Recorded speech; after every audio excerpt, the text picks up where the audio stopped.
특강이라고 하기는 좀 그렇고, 그 탈중앙화 자율조직의 법적 지위에 관해서 이제 탈중앙화 자율조직 다오의 법적 성격에 대해서 좀 설명을 드리도록 하겠습니다.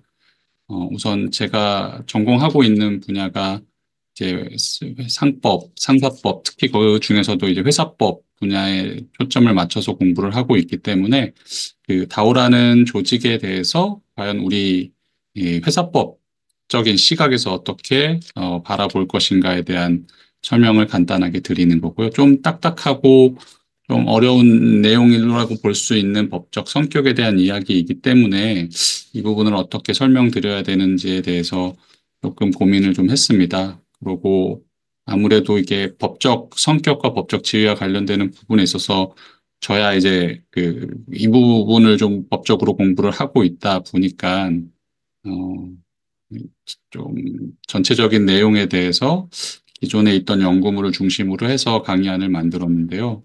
그렇지만 우리 이제 특강 관련해서 선생님들께서는 이제 법적인 그 내용과 관련되는 부분에 있어서는 조금 문외한이실 수도 있기 때문에 조금 어떻게 접근해야 되는지에 대해서 고민을 하고 강의를 시작하게 되었습니다. 좀 더 쉽게 이제 설명을 드리기 위해서 많은 노력을 해보도록 하겠습니다. 뭐 내용 자체가 어렵다라기보단요. 그 법적인 개념들에 대해서 좀 익숙하지 않으면 좀 딱딱한 내용이 될 수 있어서 그 부분을 말씀드린 것입니다. 우선 다오라는 조직의 법적 성격과 관련되는 부분에 있어서는 이제 블록체인 기술이 조직 결성의 수단으로 활용된 유형이죠. 이제 다오를 어떻게 바라보는지에 대해서 여러 가지 관점이 있을 수 있는데 저 같은 경우에는 이제 다오를 이제 조직체의 관점에서 살펴보는 거고요. 이런 조직체의 관점에서 살펴볼 때, 어, 이 조직체라는 것이 우리가 그냥 뭐 식당에 모여가지고 뭐 독서 토론 모임을 하는 것도 일종의 조직체이고 또 어떤 회사를 만들어서 그 회사 안에서 어떤 경제적인 활동을 하는 것도 조직체를 구성하는 것 중에 하나라고 볼 수 있거든요. 그런데 저희가 법적으로 좀 의미가 있는 조직체라고 보는 것은 아무래도 경제적인 활동, 특히 회사법적인 시각에서는 경제적인 활동과 거래를 하는 것을 목적으로 하는 조직체를 의미 있는 것으로 보기 때문에 이제 다오와 관련해서도 이제 이러한 관점에서 볼 수 있는지를 검토를 한 것입니다. 그렇기 때문에 모든 다오가 회사법적인 관점에서 의미가 있는 조직체라고 보기는 어렵고요. 다오가 이제 경제적인 활동을 하게 된다라고 한다면 그때 이제 법적인 조직체, 특히 회사법적으로 의미 있는 조직체로서 인식을 할 수 있게 되는 상황이라고 보시면 됩니다.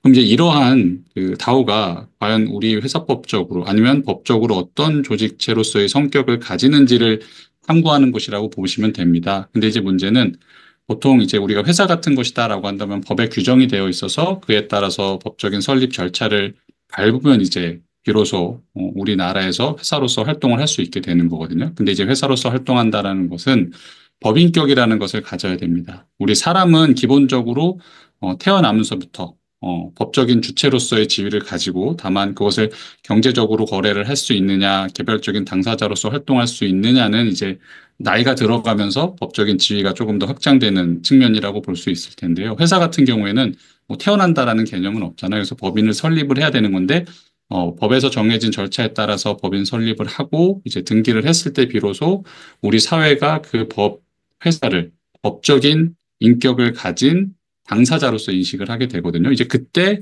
그 당사자들이 회사가 자신의 이름으로 거래를 할 수 있게 되는 영역이라고 보시면 될 것 같습니다. 근데 우리 다오 같은 경우에는 일반적으로 그런 절차를 거치지가 않잖아요. 그러니까 다오가 과연 우리 법 체계 내에서 어떻게 어떤 당사자로서 활동할 수 있는지를 이제 규명해 나가는 과정이라고 보시면 될 것 같습니다. 기본적으로 그렇기 때문에 다오의 조직법적 성격은 미국의 일부 주를 제외하고는 이제 조합으로 간주된다라는 것인데 조합이라는 것이 뭐 우리가 일반적으로 어떤 상호 출자를 하고 이제 공동의 사업을 영위하는 것을 목적으로 한다라고 하면은 그냥 조합이라고 보시면 될 것 같습니다. 근데 조합은 방금 말씀드린 것 같은 법인격이라는 것을 가지고 있지 않은 게 일반적이거든요. 그럼 법인격이 없다라고 하는 것은 개별 당사자로서 자신의 이름을 걸고 거래할 수 있는 능력이 없다라고 보시면 됩니다. 그러면 이걸 풀어서 이야기하면 다오는 현재의 상황에서는 자기의 이름을 걸고 거래를 할 수 없다는 거고 조금 더 쉽게 이야기하면 계약서에 자기 이름을 쓸 수 없다라고 보시면 될 것 같아요. 그러면 누군가가 그 행위를 해줘야 되는데 그럼 결국 그 안에 있는 구성원들이 모두 당사자가 되어서 거래를 해야 되는 상황이 된다라는 것으로 보시면 될 것 같습니다. 그래서 회사를 만드느냐 만들지 않느냐의 차이가 이제 그런 차이가 있다라고 볼 수가 있기 때문에 과연 이 부분에 있어서 법적 지위를 어떻게 인정을 해야 되는지에 대한 고민을 할 필요가 있다라고 보시면 될 것 같습니다. 그래서 방금 말씀드린 것처럼 회사를 설립하지 않고 그냥 우리끼리 모여가지고 보통 아까 말씀드린 것처럼 그냥 우리 서로 뭐 식당을 동업한다라고 하면은 우리가 회사 설립하는 경우도 있긴 하지만 그냥 아는 사람들끼리 친한 지인들끼리 모여가지고 출자해가지고 식당을 운영을 하게 되잖아요. 근데 그 회사가 그 식당이 망해버리면 어떻게 되나요? 뭐 망하게 되면 그와 관련돼서 그 동업에 참여한 사람들이 모두 빚을 지게 되는 거잖아요. 그 책임을 다 져야 되는 상황이 되는데 현재의 상태에서의 다오를 법적으로 규명한다면 이제 그렇게 동업을 하는 것과 동일한 개념으로 볼 수 있다라는 것입니다. 그렇기 때문에 다오가 어떤 경제적인 활동을 하고자 한다라고 한다면은 그 구성원들이 그 경제적 활동과 관련되는 책임에 대해서 무한대로 아까 말씀드린 것처럼 그냥 모든 채무에 대해서 책임을 져야 되는 모든 빚에 대해서 책임을 져야 되는 상황이 발생을 할 수 있는데 우리가 다오의 관점, 다오에 참여하는 구성원의 관점에서 생각을 하면 다오가 발행하는 코인이나 토큰을 취득을 하면서 비로소 다오의 구성원이 되고 그러면 다오가 망한다라는 개념이 좀뭐 어색할 수도 있지만 망한다라고 하더라도 결국은 자신이 코인을 구입할 때 들었던 이더리움이나 비트코인을 어, 회수하지 못하는 정도로 책임을 진다라고 생각하고 보통 다오에 참여하게 되는 것인데, 법적으로 봤을 때는 현실적으로 그러한 안전장치가 인정되지 않는다라고 보시면 되는 겁니다. 즉, 다오가 활동해서 얻은 빚이나 그 밖에 다른 채무에 대해서 모두 구성원들이 책임을 질 수 있는 상황에 놓이게 될 소지가 있다라고 생각을 하시면 될 것 같습니다. 그래서 이제 이런 관점에서 생각했을 때 이게 과연 다오가 처음부터 추구했던 조직 구성의 목적과 일치하는지 쉽게 말하면 좀 일치하기는 좀 어렵다라고 볼 수 있겠죠. 과연 그러면 이러한 목적을 구현할 수 있게 해서 법을 어떻게 설계하고 또 법을 어떻게 개정해서 우리가 도입을 해야 되는지에 대한 고민을 좀 해볼 필요가 있다라고 생각할 것 같습니다. 다만 방금 마지막에서 말씀드렸던 것처럼 법을 어떻게 설계하고 개정하는 것은 가장 마지막의 문제이고요. 그 전에 그럼 법에 적용을 하기 위해서는 과연 다오라는 것이 지금 있는 상태에서 어떤 조직체로서의 법적 성격을 가지는지를 규명할 필요가 있습니다. 그래서 단체법적 법률 관계와 관련되는 부분에 있어서 그러니까 다오가 대외적인 거래를 맺는다라고 하는 것은 뭐 어떤 목적을 갖고 다오를 구성을 하고 그다음에 코인을 발행해서 구성원을 모집을 한 다음에 이제 조직체로서 어느 정도의 어, 모습을 갖추고 다오가 이제 본인들이 원하는 목적에 대한 다오 스스로가 원하는 목적의 사업을 수행하게 될 겁니다. 뭐 경우에 따라서는 영리적인 활동이 될 수도 있고 비영리적인 활동이 될 수도 있을 텐데요. 그렇지만 다오라는 것이 현재의 상황에서는 법인격, 다오 스스로가 자신의 이름을 내걸고 거래할 수 있는 법인격이 인정되는 경우가 많지가 않죠. 미국의 일부 주 정도를 제외하고는 대부분의 국가에서 다오에 대해서 법인격을 따로 인정하지 않습니다. 그러면 그렇지 않은 상태에서 다오의 법적 성격은 무엇이냐라고 검토를 하면 대부분의 국가에서 제가 방금 말씀드린 것 같은 그냥 공동 사업을 상호 출자해서 영위하는 그냥 조합 정도의 성격을 가지는 것에 불과하다. 그럼 조합이라는 것은 뭐냐면 그냥 우리가 이야기한 것처럼 야, 너 나 상호 출자해가지고 서로 돈 내고 같이 사업하자라는 정도로 해가지고 조직을 구성하면 모두 다 조합이다라고 보시면 될 것 같아요. 그러니까 일반적으로 법인격, 회사라는 것을 설립하지 않고 어떠한 경제적인 활동을 모여서 한다라고 한다면은 그냥 조합 정도의 성격을 일반적으로 가진다라고 보시면 될 것 같아요. 그런 정도의 성격인데 그 차이가 회사를 설립하느냐, 그다음에 회사를 설립하지 않고 조합으로 인정받느냐의 가장 큰 차이는 그 안에서 활동하는 구성원들이 그 조직체의 경제적 활동으로 인해서 발생하는 투자 위험이나 채무, 빚에 대해서 일부, 그 자신이 출자한 범위 내에서만 책임을 지느냐, 아니면 출자한 것을 넘어서 전부에 대해서 책임을 지느냐. 대한 문제라고 보시면 되거든요. 우리가 여러분들 주식 투자를 해보셨을 수도 있겠지만 주식 투자를 만약에 했다라고 한다면은 기본적으로 내가 어느 회사의 주식을 샀고 내가 그 회사의 주인이다라는 개념을 상정해 볼 수 있을 것 같아요. 다만 그 주인이라고 하는 것이 일정한 자기가 가지고 있는 주식의 비율로서 그 주식의 주인으로서의 권리를 행사하게 되는 건데 그 회사가 망했다고 한번 생각해 보세요. 그럼 그 회사가 망했다라고 해서 내가 뭐 형식적으로는 주인이라고 생각을 했지만 망하는 순간 어떻게 돼요? 저는 그냥 주식만 날리고 끝나는 상황이 되잖아요. 그런데 만약에 제가 친구들이랑 같이 이렇게 협심해가지고 뭐 회사를 설립하지 않고 식당을 영업한다라고 한번 해볼까요? 그럼 그 식당이 잘 안 돼가지고 망했어. 그래가지고 뭐 이곳저곳에다가 돈을 빌리거나 뭐 거래처들에게 이제 지급을 해야 되는데 대금을 지급 못하는 상황이 되었다라고 한다면은 어떻게 해요? 제가 처음에 그 식당을 하기 위해서 출자한 뭐 500만 원이다, 1000만 원이다라고 했을 때 그 1000만 원만 내가 안 받는 걸로 하고 그냥 안 할래. 그럼 나 이제 더 이상 갚을 거 없어라고 할 수 있나요? 그게 아니죠.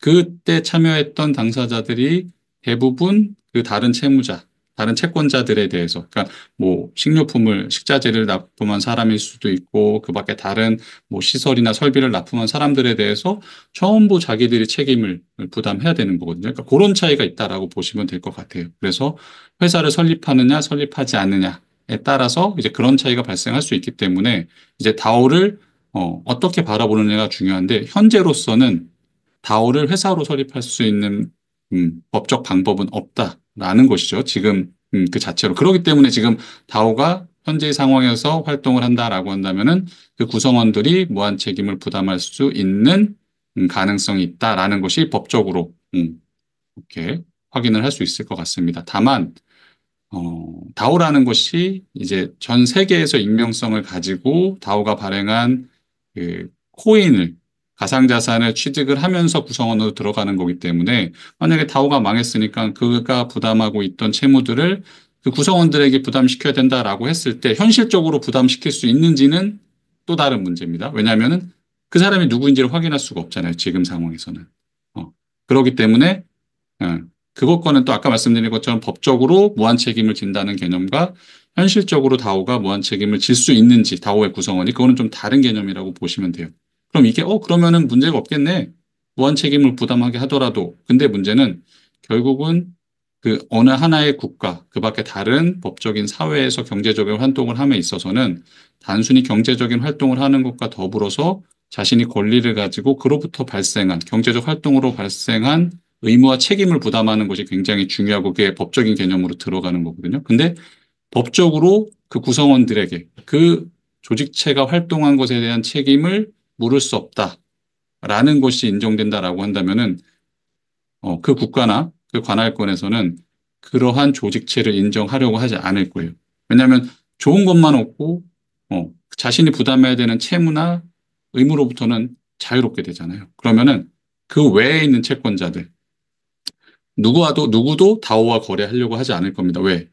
왜냐면 거래했을 때 얘가 만약에 망하더라도 내가 그로부터 이 공급한 뭐 재화나 그 밖에 다른 용역에 대한 대가를 받지 못한다는 상황이 발생을 할 수가 있잖아요. 이제 법이라는 것은 그러한 상황을 발생을 했을 때 이 당사자들 사이의 분쟁을 해결하기 위해서 필요한 것들이 상당수인데 그 자체가 다오의 적용되고 효과가 발생하지 않는다라고 한다면은 법은 다오를 인식하려고 하지 않습니다. 무시하게 되는 겁니다. 지금 현재가 그런 상황이다라고 보시면 됩니다. 그래서 이거를 법적으로 어떻게 성격을 파악해주고 이것이 사회에서 적법한 조직체로서 정상적으로 경제활동을 하기 위해서 필요한 수단들이 무엇인지를 이제 지금 우리가 공부하고 있는 조직체에 대한 법적 성격을 확인하고 그것들을 이제 개선해 나가는 작업을 해야 된다라고 생각하시면 될 것 같아요. 그래서 다오와 조합과의 관계와 관련되는 부분은 아까 말씀드린 것처럼 다오가 우리가 조합으로서 활동해야 돼라고 생각하고 있는 것이 아니라요. 그냥 현재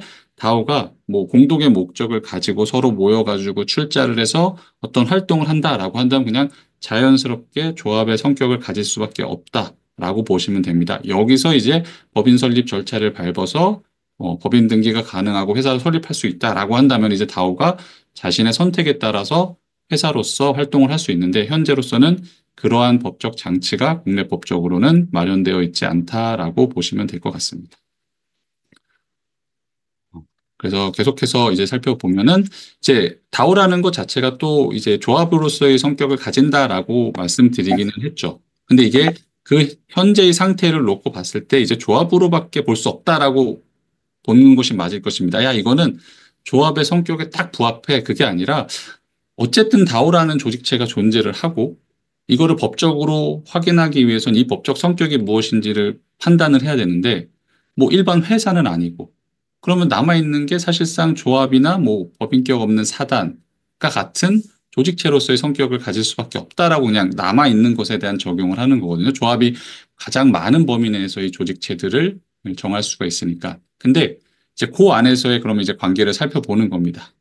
다오가 이제 일반적인 조합의 성격을 가진다라고 생각을 해봤을 때 다오라는 것도 결국은 뭐 스마트 코드나 그 밖에 자신들의 정해진 규칙에 의해서 자율적으로 자동적으로 그 조직체를 운영하는 성격을 가지고 있기는 하지만 그것이 그냥 단순하게 친목 모임이 아니라 경제적인 활동, 특정한 목적을 영위하기 위해서 조직되고 운영되는 어, 조직체다라고 한다면은 현실적으로는 그 조직을 실질적으로 운영하고 그다음 다오라는 것이 디지털 세계에서 기본적으로 활동하는데 결국 그것이 대외적인 거래를 하기 위해서는 대외적인 활동, 즉 오프라인에서 활동을 직접적으로 해줄 수 있는 대리인들이 필요하거든요. 이제 그와 같은 활동을 하는 것이 이제 업무 집행자라고 하는 것인데 결국 다오도 그러한 업무 집행자가 있다라는 것을 전제로 했을 때 그 업무 집행자와 다오 구성원 사이의 관계는 위임 관계다라고 볼 수가 있고요. 그 위임이라는 것은 그냥 어떠한 일을 맡겨서 처리해 달라고 부탁하는 것이다라고 하는 것을 법적인 개념으로 어, 계약 체결을 한 것이라고 볼 수 있고요. 그런 위임 계약을 체결했을 때 위임의 성격을 가진다라고 했을 때 그 업무를 대신 수행해 주는 사람은 이제 선량한 관리자의 주의로서 그 업무를 처리해야 되는 것이고 그 성관주의 의무를 부담하고 업무를 처리하면서 그것을 제대로 이행하지 못했을 때는 그에 따른 책임을 업무 집행자가 부담할 수 있는 상황에 놓인다라고 보시면 될 것 같습니다. 그래서 다오도 이제 이런 형식으로 운영이 될 수도 있는 거죠. 그런데 좀 생각해 보면 좀 이상해지는 부분이 좀 있어요. 뭐냐면 우리가 처음에 생각했던 다오, 탈중앙화 자율조직으로서의 자오, 그러니까 중앙 집중화된 기관이나 운영자가 존재하지 않는 상태에서 구성원들의 자유로운 의사참여와 또 그 업무와 관련된 부분에 있어서의 공동의 분배를 통해서 그 집행을 하는 조직체로서의 성격이 조금 약해지고 어떻게 보면 우리가 기존에 보던 조직체로서 중앙 집권화된 중앙 집중화된 그 업무 집행을 해주는 사람이 필요한 조직체로서 봐야 되는 상황이 발생을 하는 거거든요. 이제 이런 부분에 대해서도 좀 고민을 해야 되는 겁니다. 즉 다오라는 것을 그 자체로서 인정하고 법적 지위를 인정하는 것이 아니라 이것을 우리 법적 태도에 맞게 이식하는 과정을 거치다 보면 결국은 어떻게 되냐 기존의 조직체와 유사해지는 상황이 발생을 하거든요. 그럼 이제 이 부분에 대해서 다오를 연구하시는 분들은 좀 고민을 해야 되는 거죠. 왜냐? 그 자체로 놔뒀을 땐 다오의 탈중앙적인 성격을 유지할 수가 있는데 이걸 법적 조직체로서 이식하는 과정에서는 탈중앙성이 약간 옅어지는 상황이 발생을 하는 거죠. 어. 그럼에도 불구하고 법적 조직체로서 인정을 하고 거래 활동의 주체로서 인정할 필요성이 있는가 아니면 그대로 놔둬서 활동을 하게 해야 되는가라는가에 대한 이제 고민을 해야 되는데요. 그럼에도 불구하고 이제 조직체로서 법적 조직체로서 인정할 필요성은 존재한다. 왜? 그것이 합법적으로서 자신이 대외적으로 경제적 활동을 하고 거래의 주체로서 재산을 취득하고 또 재산을 처분할 수 있는 지위를 가질 필요가 있기 때문이다라고 보시면 될 것 같습니다. 그러니까 이런 내용들에 대한 것들을 조금 고민할 필요가 있다라는 것이고요. 그리고 다오라는 것을 아까 조합의 성격을 가질 수밖에 없다라고 설명을 드렸는데 그 조합이라는 것이 한 가지 정해진 모습으로 있는 것은 아니고요. 그 조합 계약을 어떻게 설정하느냐, 뭐 다오로 치면은 스마트 코드나 그 밖에 내부 운영 규칙을 어떻게 설정하느냐에 따라서 그 법적 성격이 회사에 가까운 곳이 있을 수도 있고 그냥 아닌 뭐 동호회 아니면 그 밖에 뭐 그 정도의 수준에 가까운 모습으로도 굉장히 다양하게 존재할 수 있다라고 보시면 될 것 같습니다. 이제 국내 사례로는 국보 다오 사례라는 것이 있습니다. 이제 이런 식으로 다오가 형성이 돼서 활동을 한다라고 생각을 했을 때, 이제 우리 이제 국보와 관련되는 부분에 있어서 간송미술관이 경매에 붙여서 논란이 되는 상황이 있었는데요. 이제 이것과 관련돼서 우리가 이제 돈을 모아가지고 이거를 뭐 개인에게 판매가 되거나 아니면 다른 국가의 당사자에게 판매되는 것을 좀 막기 위해서 아니면 그 밖에 다른 방법으로 처분되는 것을 막기 위해서 우리가 돈을 모아서 그냥 우리가 우리 국보를 지키자라는 기치를 내걸고 국보다오를 형성을 하고 이거에 기초해가지고 이제 돈을 모아서 이러한 국보를 이제 우리가 취득하자라고 하는 차원에서 국보다오가 구성이 된 거거든요. 근데 이제 뭐 종국적으로는 그 목표한 금액을 이렇게 모금하지 못해가지고 사실상 실패했다라고 되어 있었는데 단 며칠 만에 24억 원이라는 거액을 모금했다라는 것을 보았을 때 그 다오가 활동하고 조직되는 저력은 충분히 됐다라고 볼 수가 있습니다. 그런데 이제 이 부분을 법적으로 한번 좀 꼼꼼하게 따져 보았을 때 이게 과연 국보 다오가 어떤 형식으로서 인정되는지를 한번 살펴보는 거거든요. 과연 우리가 앞에서 살펴봤던 것처럼 조합으로 인정받을 수 있는지. 왜냐하면 이거는 이제 국내법적으로 활동하는 것을 전제로 해서 형성이 됐다라고 보시면 되죠. 그래서 의미가 있는 건데요. 일단 돈을 모았습니다. 음. 그 돈을 모았는데 이 돈을 누구 소유를 할 것이고, 그 다음에 이 돈을 모아가지고 저런 국보들을 취득해야 되는데 어떻게 취득할지가 궁금하잖아요. 지금 이야기한 걸로 치면, 이거는 다오가 자기 이름으로 거래를 할 수가 없는데, 법인으로서 인정이 안 되니까.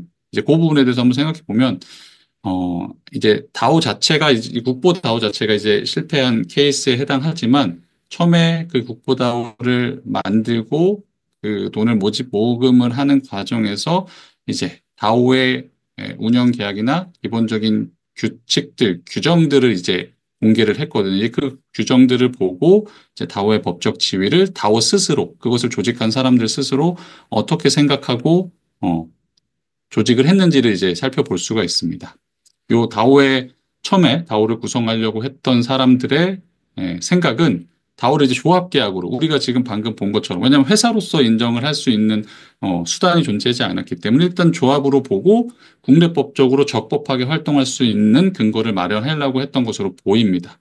그렇기 때문에 뭐 다오의 코인이나 그 밖에 다오가 발행하는 NFT를 인수해도 조합원으로 간주한다. 우리 이제 다오의 구성원이라고 하기도 하는데 어쨌든 뭐 국내법적으로 국보 다오를 조합으로 본인들 스스로 판단하고 그 구성원들도 조합원이라고 평가를 한 겁니다. 그러면서 조합이 보통 뭐 재산을 보유할 때는 합유로 보유를 한다라고 하는데요. 그래서 그 국보를 만약에 취득했을 때도 구성원들이 합유로 보유한다라는 음, 조항을 포함시켰습니다. 이런 국보 다오의 운영과 관련되는 부분에 있어서도 뭐 업무집행조합원, 뭐 감사 이런 것들을 특별히 두어서요.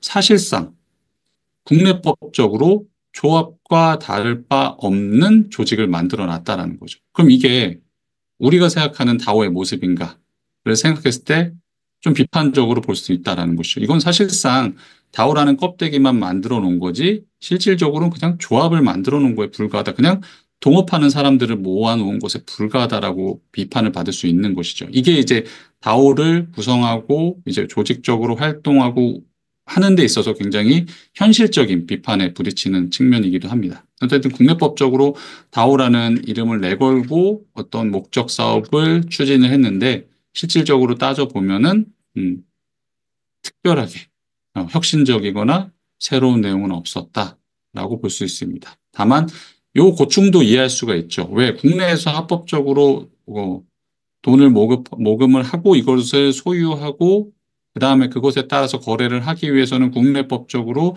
조직체로서의 법적 지위가 인정돼야 되는데 그냥 현재로서의 다오를 그냥 그대로 인정해 주지 않는 상황이기 때문에 이렇게 만들 수밖에 없는 고충도 이해하는데 어쨌든 우리가 처음에 이야기했던 탈중앙화나 그다음에 조직으로서의 혁신성 이런 부분들은 보이지 않았다라고 평가할 수 있습니다. 예, 그러고 방금 말씀드린 것처럼 운영이나 경영 판단 역시도 사실상 소수의 사람에 맡겨져 있었다. 근데 이 경우에는 이제 특정이 가능을 했던 거죠. 익명성보다는 특정한 구성원들에 의해서 운영이 가능할 수 있는 상황이었다라는 부분도 확인할 수 있습니다.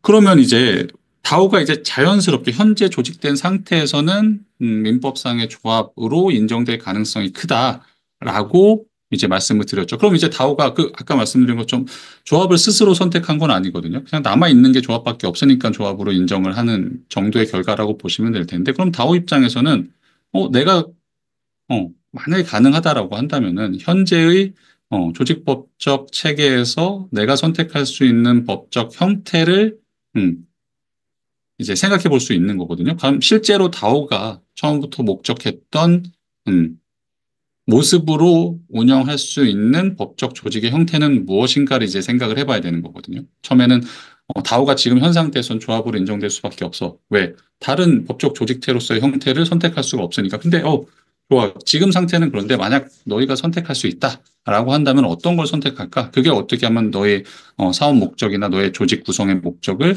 진정하게 달성할 수 있는 것인가에 대한 이제 고민을 해보면 결국 이제 회사라는 것을 설립할 필요가 있다라는 거죠. 가장 기본적으로는 회사라고 설립을 하면 자기 이름으로 거래를 할 수 있는 거죠.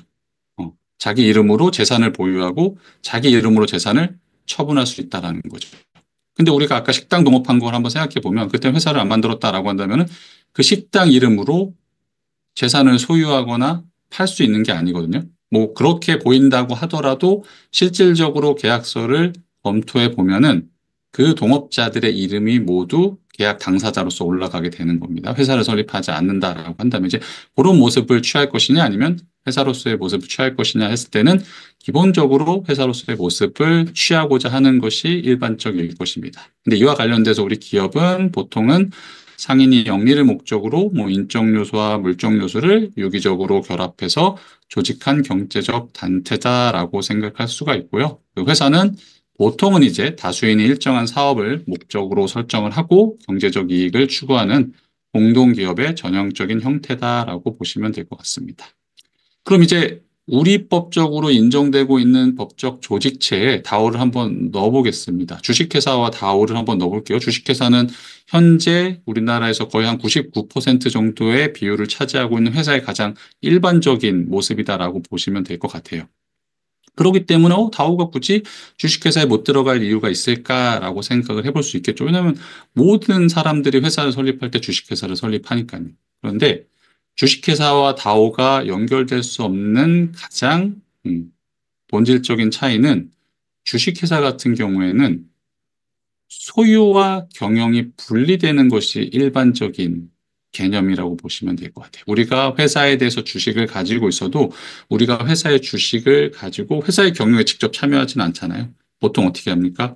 뭐 이사나 이사회를 중심으로 해가지고 즉 경영진을 따로 선임을 해서 그 경영진들로 하여금 회사를 운영하게 하고 주주들은 그 경영진, 그 밖에 회사에 대해서 법적으로 정해진 사항에 대해서 주주총회 아니면 그 밖에 다른 주주들에게 법적으로 부여된 권한의 예외적 행사를 통해서 그 경영진들을 통제하는 정도의 수준인 거거든요. 물론 그것도 좀 경우를 나눌 수가 있습니다. 상장회사, 뭐 삼성전자 같은 대형 회사 같은 경우에는 방금 말씀드린 것과 같은 모습이 정확하게 구현이 되는 모습이라고 볼 수 있다라고 한다면은 굉장히 조그만 회사였죠. 뭐 사실상 주주가 사장이고 종업원이고 대표이고 1인 회사 정도라고 생각할 수 있을 텐데요. 이런 회사들 같은 경우에는 음, 경영과 소유가 일치하는 모습을 보이기도 하는데요. 이건 주식회사가 기본적으로 취하고 있는 모습은 아니지만 다만 그 경영을 운영을 그렇게 하는 것이다. 사실상 그렇게 하는 것이다라는 정도로 이해하시면 될 것 같아요. 그래서 기본적으로는 주식회사 같은 경우에는 그 소유주가 그 회사를 직접적으로 경영한다라기보다는 그 소유주로부터 경영 권한을 위임받은 중앙 집중화된 기관, 보통 우리가 이사라고 볼 수 있는데 그런 이사나 대표이사들이 회사를 경영한다라는 점에서 탈중앙화를 모토로 내걸고 있는 다오의 법적 성격과는 일치하지 않을 수 있다라는 부분에 문제가 있습니다. 그 유한책임회사와 다오라고 하는 부분에 있어서는 음, 주식회사나 유한책임회사가 비슷한 구조다라고 볼 수 있을 텐데요. 그렇지만 유한책임회사 같은 경우에는 그 법적 내용상 그 구성원들이 직접 경영에 참여할 수 있는 구조를 가지고 있다라고 보시면 됩니다. 그러니까 둘 다 유한 책임, 방금 말씀드린 것처럼 자신이 출자하고 투자한 범위 내에서만 책임을 지고 그 밖에 회사가 부담한 채무에 대해서 추가적인 채무, 무한 책임을 부담하지 않는 전제인데 주식회사 같은 경우에는 어, 그 출자자, 구성원이 직접 경영에 참여하는 것을 전제로 하지 않고 유한책임회사 같은 경우에는 그런 출자자들이 직접 경영에 참여해서 운영되는 것을 전제로 하죠. 그러다 보니까 다오가 그래도 주식회사보다는 유한책임회사에 부합한다. 즉 탈중앙화에 대한 개념, 그 구성원들이 직접적으로 그 조직체의 의사에 참여하고 그 의사와 관련돼서 어떤 결정을 했을 때 그것이 뭐 스마트 코드든 아니면 그 밖에 다른 규정이나 프로그램에 의해서 자동적으로 집행되는 구조들을 가지고 있기 때문에 그래도 현재의 상황에선 유한책임 회사에 조금 더 부합하는 것 아니냐라는 인식이 시작된 거고 그러다 보니까 최초로 이제 뭐 이와 관련되는 법들을 규정들을 만든 이제 국가가 이제 주로 이제 미국의 일부 주에 국한되어 있는데 이러한 일부 주들이 결국은 유한책임 회사의 형태를 다오의 법적 조직체로서 인정하고 새로운 규정들을 만들고 있다라고 보시면 될 것 같습니다. 합자회사, 한명회사 같은 경우에는 뭐 조합의 성격에 가까운 내용이다라고 보시면 돼요. 무한 책임 사원이 존재하는 회사다라는 정도로 이해하시면 될 것 같아서 성질상 조합에 가깝기 때문에 다오의 기본적인 성격, 다오가 추구하고 있는 성격과는 좀 맞지 않는다라고 보시면 될 것 같습니다. 그렇지만 이게 지금 형식적으로 이론적으로 설명드릴 수 있는 부분이거든요. 그리고 그렇지만 다오가 실질적으로 어떤 목적을 갖고 그것을 어떤 조직체로서 운영하는지 어떻게 하는지에 따라서 각각의 회사의 성격을 가질 가능성을 부인할 수는 없습니다. 하지만 이론적으로 그 다오가 가지고 있는 가장 본질적인 목적에 부합하는 내용들을 검토해 보면 유한책임 회사에 조금 더 가깝게 형성될 수 있다라고 보시면 될 것 같습니다. 뭐 비교법적 연구와 관련돼서는 간단하게 그냥 한번 읽어보시면 될 것 같은데요. 뭐, 와이오밍주, 유타주가 기본적으로, 이것과 관련돼서 직접적인 규정을 두고 있고요. 좀 상세한 규정들을 두고 있습니다. 다오의 법적 성격뿐만 아니라 다오의 개념, 그다음 다오의 법적 지위를 어떻게 인정할 것인가에 대한 선도적인 규정들을 두고 있는데요. 그것과 관련되는 부분들 역시, 즉, 뭐 어떤 규정을 직접적으로 두고 그것을 어떻게 활동하는지는 조금 부차적인 이야기고요. 현재로서는 다오를 법적 조직체로서 인정하고 음, 회사 설립 방식을 인정했다라는 부분에 조금 더 초점을 맞춰서 의의를 두고 있는 것 같습니다.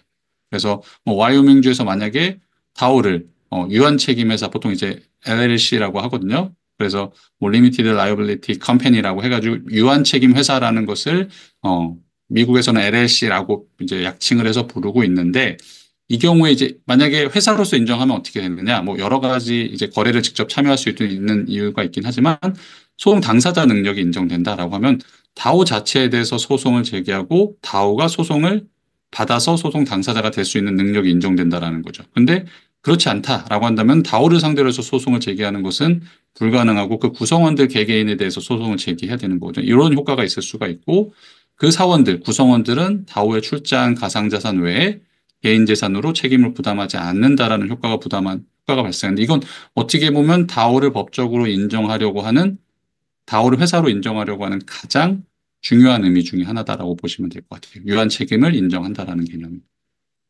유타주 내용도 한번 살펴보시면 될 것 같습니다. 그럼 이제 지금까지 다오가 자연스럽게 존재하는 형태, 그다음 다오가 추구하는 형태의 기업에 대해 모습에 대해서 좀 살펴봤는데요.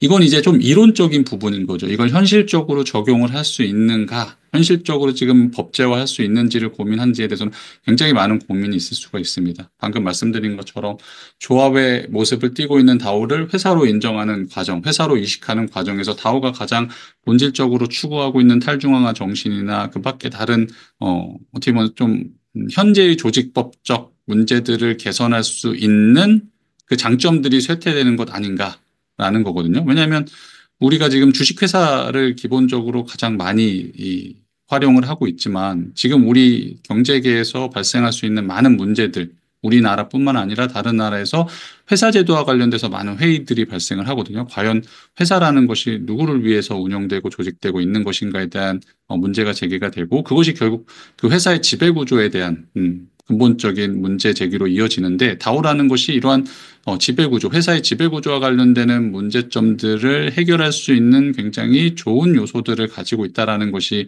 다오의 이제 도입 취지와 관련돼서 가장 중요하게 긍정적인 요소로 작동을 하는 건데 이 부분이 쇠퇴해버린다면 그럼 굳이 뭐 다오를 도입해서 회사를 인정할 필요가 있냐? 그냥 기존의 회사 제도를 개선해서 잘 활용하면 되는 것이지라는 비판점이 제기가 될 수 있는 거거든요. 그렇기 때문에 학자로서 연구하는 사람으로서 이 부분을 어떻게 보완하고 개선할 것인지에 대한 고민을 공부해 왔고 앞으로도 계속 해 나가야 되는 상황인 것 같습니다.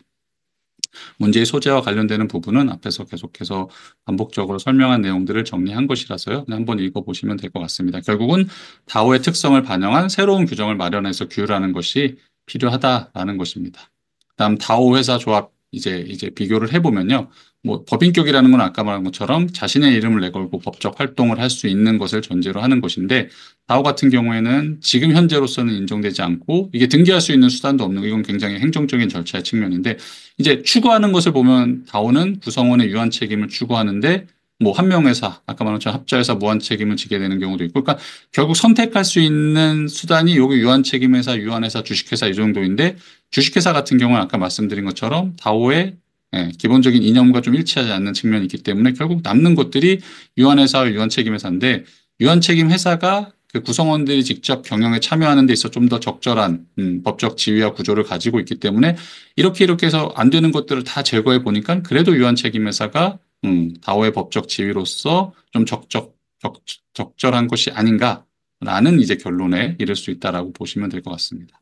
그래서 가장 좋은 건 다오에 맞는 법적 형태의 조직체를 만들어서 인정해 주는 것인데 이건 굉장히 어려운 작업이거든요. 법은 기본적으로 보수적이기 때문에 기존에 있던 것에 포함시켜서 규정을 하는 것을 선호를 하고요. 새로운 조직체를 만들었을 때는 그 조직체와 관련된 문제만 아니라 이것과 유기적으로 연결되어 있는 다른 조직체와의 관계에서의 규정이나 체계를 모두 변경을 해야 되는 상황이 발생을 하고 그 변경을 했을 때 어떠한 부작용이 발생할 수 있을지를 예측하기가 쉽지가 않거든요. 그러다 보니까는 기존에 있는 조직체 안에 넣어서 그리고 기존에 있는 조직체 안에 넣었는데 그것이 조금 뭐 부족하다 아니면 좀 문제가 있다고 한다면 차라리 그 부분을 보완하는 과정을 통해서 그 조직체의 성격을 확장해 나가는 것을 추구하기 때문에 이런 탐구, 탐색 방법을 활용한다라고 보시면 될 것 같습니다. 그러고 이제 다오의 조직체, 이제 우리가 처음에 다오라는 것을 법적 지위를 어떻게 하고 회사로 인정하냐 이것에 대한 고민을 했을 때는 다오를 어떻게 하면 우리가 법으로 인식을 하고 그 다음에 그 조직체로 인정해주고 다양한 긍정적인 요소들에 대한 내용들을 부여해서 사회에 안착해서 경제계에서 거래의 주체로서 활동할 수 있는지에 대한 고민을 했는데 이게 법의 영역으로 들어온다라고 한다면은 분쟁 발생 가능성, 그 다음에 이것과 연결되는 다양한 이해관계인들의 이해관계를 어떻게 조정하는지를 고민해야 되거든요. 지금 우리는 긍정적인 요소에서 보면 다오 유한 책임 인정해가지고 빨리 도입해서 거래하게 하면 되겠네라고 생각할 텐데 이제부터 본격적인 논의가 시작인 것입니다. 그렇기 때문에 반대론도 굉장히 많이 강하게 제기될 수밖에 없는데요. 왜냐?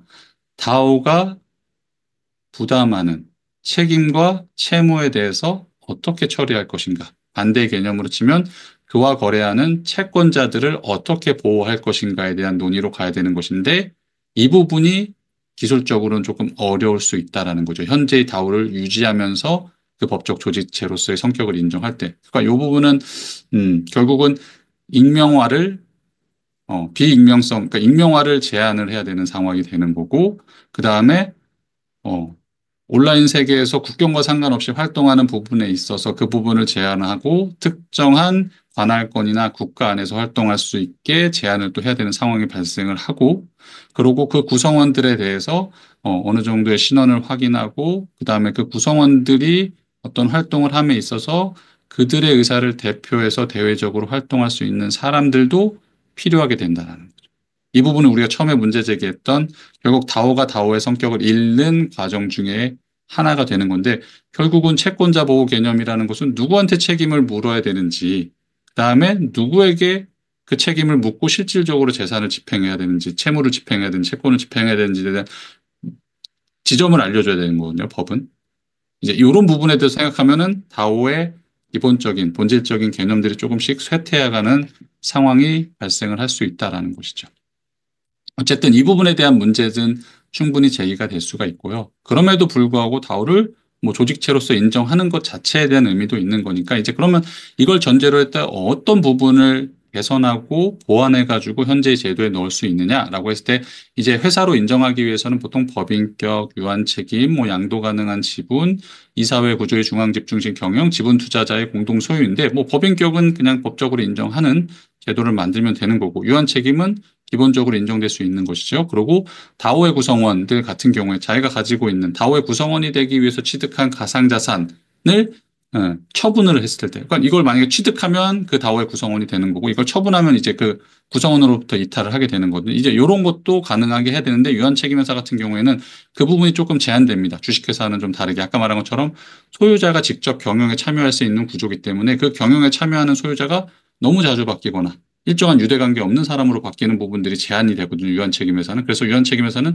소규모의 구성원들이 그 회사를 운영하는 데 적절한 구조다라고 보면 됩니다. 이게 현재의 유한책임회사의 법적 구조인데요. 그렇기 때문에 이 부분은 또 다오와 맞지 않죠. 그러니까 만약에 유한책임회사를 다오에 맞게 변형시켜 주기 위해서는 이 부분도 조금 수정하고 보완할 필요가 있다라는 거죠. 그다음에 이사회 구조의 중앙 집중식 경영 같은 경우에는 배제될 필요가 있는 건데 또 다오가 그 운영 체계를 어떻게 하느냐에 따라서 이 부분도 뭐 당사자들의 합의에 의해서 충분히 적용 가능한 부분이라고 보실 수 있습니다. 그다음 뭐 지분 투자자의 공동 소유와 같은 개념은 방금 말씀드린 내용들을 포함하는 거기 때문에 이러한 구성 요소들을 어떻게 수정하고 보완해 가지고 다오에 맞는 법적 조직 형태를 제한할 것인가에 대한 고민을 해야 되는데요. 방금 말씀드린 부분처럼 유한 책임에서 관련되는 부분을 적용한다라고 한다면은 그 양도 가능한 지분, 즉 소수의 구성원들이 참여해서 경영하는 현재의 모습에서 예외를 인정해가지고 다오의 경우에는 자유롭게 지분을 양도하면서 다양한 구성원들이 수시로 바뀌면서 그 경영에 참여할 수 있는 구조를 만들어 줘야 된다는 겁니다. 그래서 이제 상법상 유한 책임 내용이 방금 말씀드린 것처럼 그런 내용들이 포함되어 있는 거는 모든 사원이 유한 책임을 지고 다른 사원의 동의 없이는 자신이 보유한 지분의 전부 또는 일부를 타인에게 양도할 수 없다라는 거죠. 왜냐하면 동업을 하는데 회사로 만들어 놓은 거고 유한 책임을 지게 하는 겁니다. 근데 그 동업자가 그냥 수시로 바뀌어버리면 사실상 그 사업을 영위할 수 있는 기본적인 목적을 달성할 수가 없게 되거든요.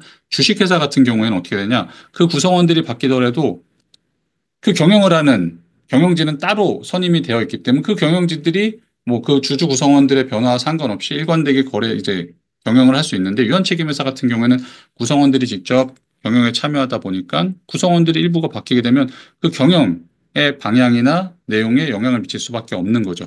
그래서 유한책임회사 같은 경우에 이런 제한을 두는데 다오 같은 경우에는 좀 다르죠. 왜냐하면 처음부터 다오를 구성할 때 그 구성원들이 공통의 목적을 가지고 있긴 하지만 아주 끈끈한 유대관계. 우리가 어떤 사업을 아주 계획해가지고 동업하자라는 개념으로 들어가는 것이 아니라 그냥 기본적인 사업 목적에 대해서 동의를 하면 참여하고 그다음에 그 운영은 그 안에서 정해진 규칙, 뭐 스마트 코드, 스마트 계약에 의한 것일 수도 있고 아니면 그것에 기초해가지고 추가적으로 자체적으로 정해놓은 규칙에 의해서 의사가 결정이 되고 집행이 되기 때문에 이런 끈끈함, 그 동업자들 사이에 끈끈함이 없더라도 충분히 다오는 운영될 수 있다라는 개념이기 때문에 이 부분을 조금 바꿔주고 변형시켜 줄 필요가 있다라는 것이. 그러니까 유한 책임 회사를 그냥 인정한다라고 해가지고 그 안에 집어넣어서 다오를 활동하게 하면 되는 것은 아니고요.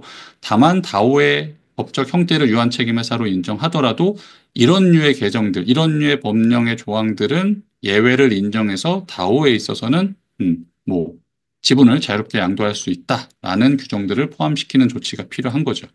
이런 류의 이제 작업들을 수행해 나가야 된다라고 보시면 될 것 같습니다. 그래서 상법 개정 필요성과 관련되는 부분에 있어서는 방금 말씀드린 이제 뭐 이념적이거나 회사의 구성 요소와 관련되는 내용들에 대한 변형도 필요하지만 또 가장 중요한 것 중에 하나가 이제 기술적인 특성들을 어떻게 법으로 이식할 것인가. 우리 법 같은 경우에는 기본적으로 어, 회사를 설립하는 절차를 만들고, 그다음에 그 회사를 구성하는 인적, 물적, 뭐 조직체나 시설 등이 존재하는 것을 전제로 하고요. 그다음에 이제 행정적인 절차를 통해서 법인 설립 등기를 마침으로써 사실상으로는 관념과 기록상에 남아있는 단체다라고 보시면 될 거거든요. 그러니까 사실상 오프라인을 중심으로 해서 형성되는 것인데, 다오 같은 경우에는 이제 온라인 디지털 세계를 중심으로 해서 활동을 하기 때문에 이것에 맞는 회사 설립 절차도 아직은 완비되어 있지 않은 상황입니다. 그렇기 때문에 단순히 법적으로 우리가 다우를 위반 책임 회사로 인정하고 그에 따른 설립 절차를